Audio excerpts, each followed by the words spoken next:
Selamat malam para netizen dimanapun kita berada, salam inspirasi bagi kita semua. Ini agak menarik juga ternyata bahwa apa yang selama ini dilakukan Anas Urbaningrum begitu kan. Padahal ya yang namanya koruptor itu jangan dikasih panggung begitu. Tetapi ya banyak yang menyambut ya apa namanya pahlawan begitu ya. Tetapi dalam persidangan sampai ya saya melihat dari sejarahnya itu sampai kasasi kalau nggak salah ya. Bahkan ini menjadi catatan penting kenapa koruptor itu seolah-olah tidak bersalah begitu. Padahal putusan-putusan kan sudah ada di situ begitu kan, mulai dari persidangan begitu kan, mulai dengan adanya bukti begitu. Tidak mungkin dalam persidangan lalu kemudian tidak ada alat bukti mentersangkakan orang begitu kan.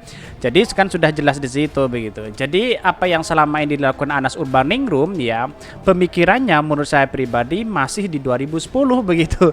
Jadi mau alibi apapun di negeri kita di tahun 2023, publik sudah semakin cerdas begitu, dan bahkan ya ada yang menantang begitu kan dua mantan KPK ini. Ini mantan ketua Partai Demokrat Anas Urbaningrum tantang dua komisioner KPK soal korupsi Hambalang. Padahal sudah jelas nyata di situ begitu ya. Tetapi perlu diingat bahwa inilah demokrasi kita. Oke lah, tidak menjadi masalah, tetapi ya rekam jejak itu pasti ada begitu ya. Tetapi mari kita baca terlebih dahulu komentar-komentar netizen seperti ini. Ini komentar-komentar netizen ya, agak pedas juga begitu ya. Terpidana kasus korupsi proyek Hambalang ya Anas Urbaningrum tantang dua mantan komisioner KPK untuk debat terbuka menguji kasus yang memenjarakannya. Lah, kenapa kok masih mau menantang? Sudah jelas-jelas pakai rompi orange begitu ya. Tetapi dengan adanya bukti yang sudah ada, tidak mungkin untuk mentersangkakan orang. Apalagi yang memutuskan itu adalah orang yang sangat luar biasa dipercaya waktu itu begitu kan. Waktu nanganin kasus apa namanya Anas Urbaningrum begitu ya. Terpidana kasus korupsi proyek Hambalang ya Anas Urbaningrum tantang dua mantan komisioner KPK untuk debat terbuka menguji kasus yang menjarakannya. Kedua komisioner tersebut yakni Abraham Samad dan Bambang Wijoyanto ya. Ayo berani enggak nih? Suruh aja dia memenuhi janjinya untuk digantung di Monas. Setelah itu baru diajak debat ya, begundal-gundal itu. Wow, nggak penting kapan gantung diri di Monas. Yang penting janji dulu begitu. Masalah terlaksanakan belakangan. Ya pada hakikatnya ya apa namanya Anas Urbaningrum kok bisa mengatakan ya seharusnya memperbaiki diri. Bagaimana kalau ingin berkiprah dalam dunia politik kita, ya citra itu harus baik dulu di masyarakat begitu kan. Bukan seolah-olah lalu kemudian dikhianati, terus kemudian mengatakan bahwa diri diskriminasi dan sebagainya begitu kan.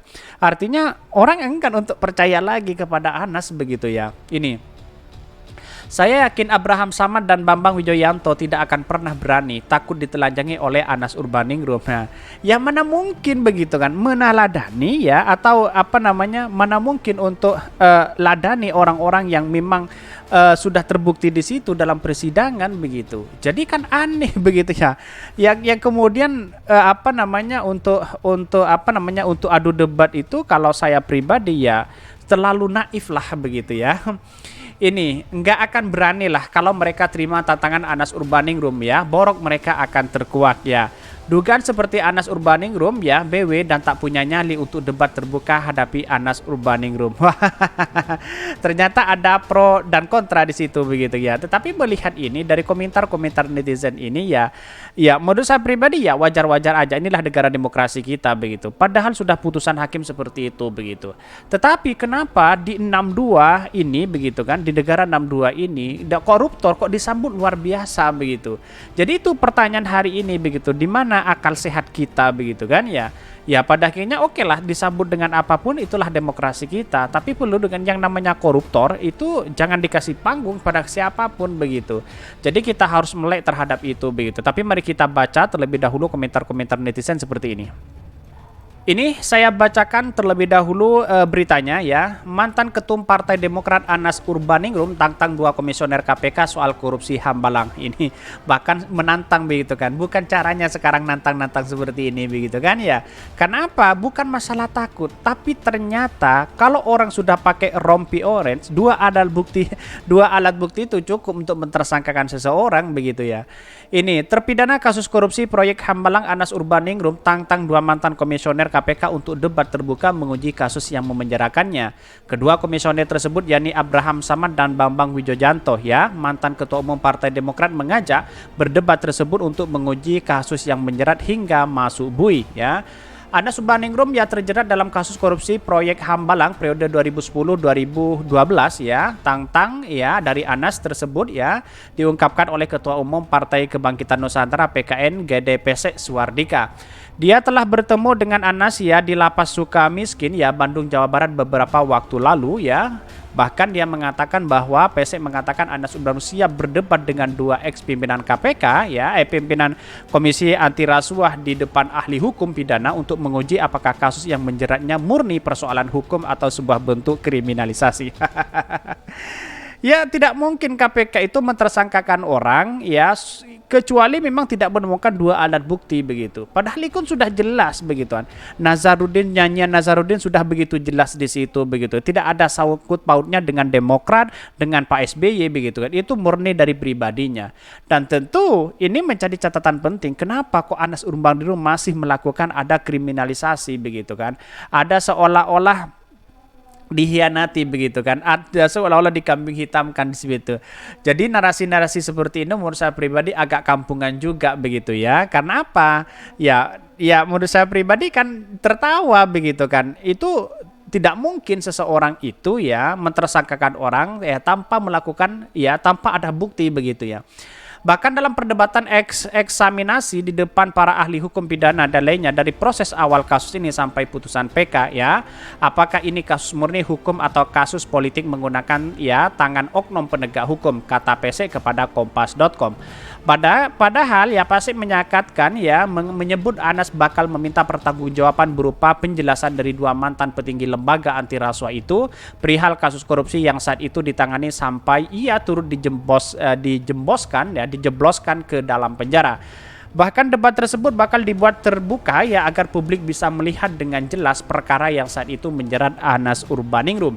Bahkan beliau Anies pernah suatu saat ya disampaikan keinginan tersebut dan biar debat ya dibuat terbuka sebagai bagian dari membuka fakta yang sebenarnya.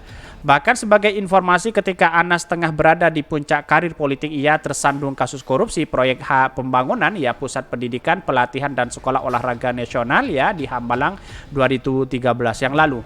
Bahkan awal 2014 Anas ditahan karena kasus yang menjeratnya. Tak lama dia hengkang dari Demokrat. Keterlibatan Anas dalam kasus korupsi ya mega proyek ya Hambalang pertama kali diungkap oleh mantan bendahara Partai Demokrat M. Nazarudin pada 2011 ya. Nazarudin saat itu tengah melarikan diri ke luar negeri usai ditetapkan sebagai tersangka kasus korupsi proyek Wisma Atlet ya SEA Games di Jakabaring ya Palembang, Sumatera Selatan.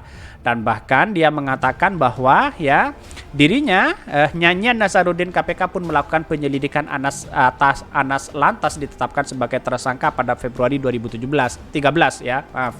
Anas baru ditahan pada 2014 sebulan setelah tepatnya 23 Februari 2014 dia menyatakan mundur dari ketua umum sekaligus kader Demokrat. Ya, vonis hingga potongan hukuman vonis terhadap Anas dijatuhkan 14 tahun ya. Akhirnya dia mengajukan banding terus kemudian dia turun menjadi 8 tahun begitu. Saat itu Majelis Hakim Pengadilan Tindak Pidana Korupsi Jakarta menghukum Anas 8 tahun penjara dan denda 300 juta dan subsidiar 3 bulan kurungan. Anas dinyatakan terbukti melakukan tindak pidana korupsi dan pencucian uang terkait proyek Hambalang dan proyek APBN lainnya. Bahkan namun vonis itu jauh lebih ringan di tuntutan jaksa KPK ya yang meminta dia dihukum 15 tahun penjara dan uang pengganti 94 miliar serta 5,6 juta US dollar ya. Tak terima atas vonisan itu Anas mengajukan banding ke Pengadilan Tinggi Jakarta.